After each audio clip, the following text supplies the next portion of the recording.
కొత్తగా పెళ్లి చేసుకుంటున్నారా? మీ వివాహానికి తిరుమల శ్రీ వెంకటేశ్వర స్వామి ఆశీస్సులు అందిస్తే, స్వయంగా స్వామివారి సన్నిధి నుంచి తలంబరాలు పంపిస్తే అంతకంటే ఇంకేం కావాలంటారా? తిరుమల తిరుపతి దేవస్థానం నూతన వధూవరులకు ఇలాంటి మహోత్తర అవకాశం కల్పిస్తోంది. శ్రీవారి ఆశీస్సులు అందుకోవడానికి చేయాల్సిందల్లా పెళ్లి శుభలేఖను టీటీడీకి పంపిస్తే చాలు. ఇందులో పూర్తి చిరునామా ఉండాలి.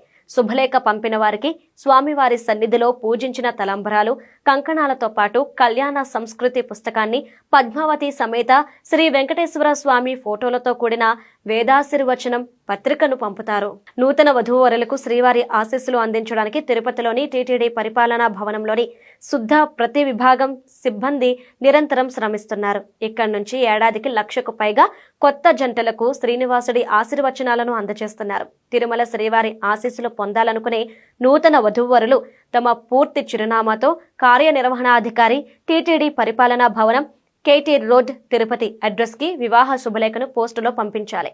మరిన్ని వివరాలను టీటీడీ తపాలా విభాగం కాల్ సెంటర్ను సంప్రదించాలని దేవస్థానం అధికారులు సూచిస్తున్నారు. కూటమి ప్రభుత్వం అధికారంలోకి వచ్చాక తిరుమల తిరుపతి దేవస్థానంలో అనేక మార్పులు తీసుకొచ్చారు.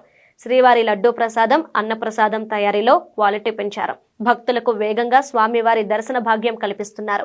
మెజారిటీ సేవలను ఆన్లైన్ చేయడం ద్వారా భక్తులకు శ్రీవారి దర్శనం టికెట్లు, కొండపై వసతి సౌకర్యాలు సులభంగా బుక్ చేసుకునే అవకాశం కల్పిస్తున్నారు. భక్తులకు మరింత మెరుగైన సౌకర్యాలు కల్పించడానికి దేవస్థానం బోర్డు AI సహాయంతో పనిచేసే సాఫ్ట్వేర్ అప్లికేషన్లను తీసుకొచ్చింది. మన దేశంలోని ప్రతి నగరంలో వెంకటేశ్వర స్వామి వారి దేవాలయాలు నిర్మిస్తున్నారు.